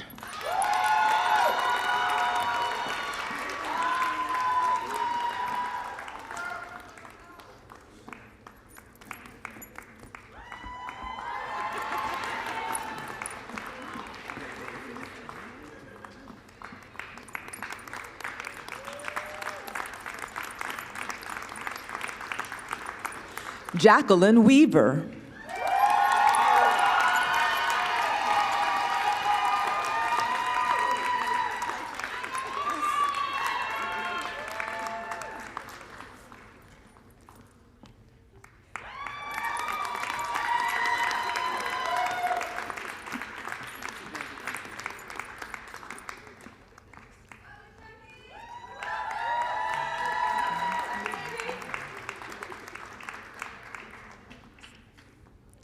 Amanda Annesley Weber Ward.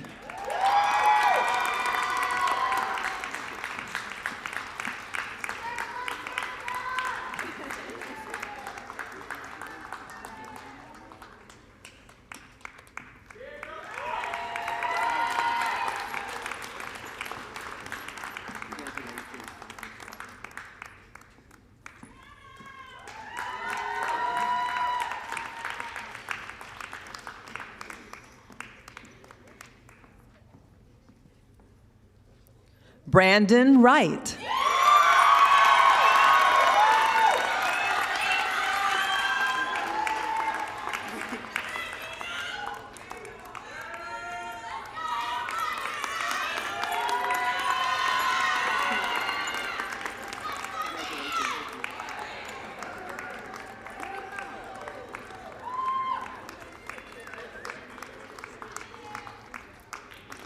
Maddox Zajac.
Will the class of 2026 please rise so we can celebrate you again?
So please be seated.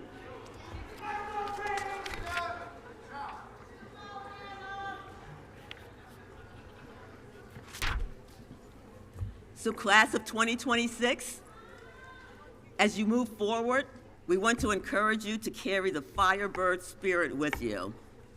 We want you to always remember that here at UDC Law, we practice law, we promote justice, and we change lives.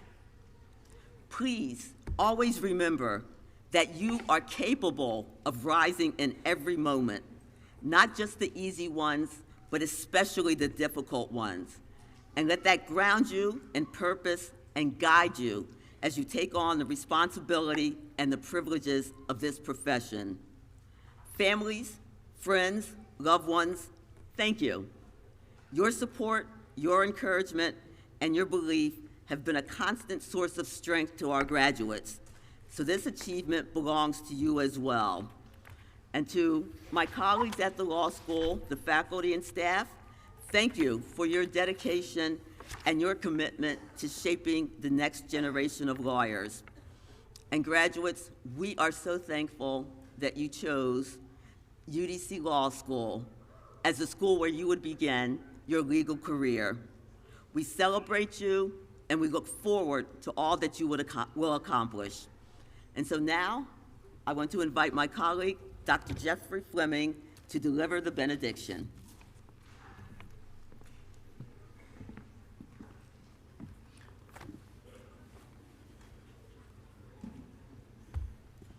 We would be so kind and center ourselves one more time before we go celebrate, that we get to walk out of here in celebration.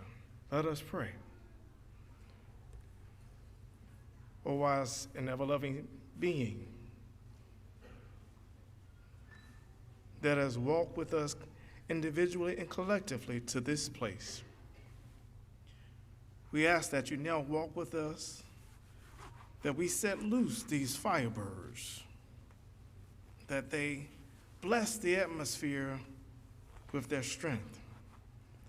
But as they go into classrooms and boardrooms and other rooms where doors have not been developed, we ask you to give them the know-how to make the door wider, to create opportunities for others. But we also ask you to do something very special. Ask you to pour down your brilliance on them without arrogance. Pour down success without forgetting where they come from. Pour down power without cruelty. And pour down fearlessness that they may pursue justice without ever giving up. These and all blessings we ask. Amen.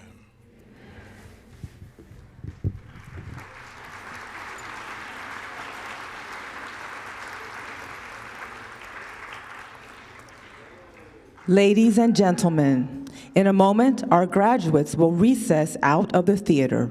Please remain seated for the entirety of the recessional.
Thank you for attending the David A. Clarke School of Law Hooding Ceremony.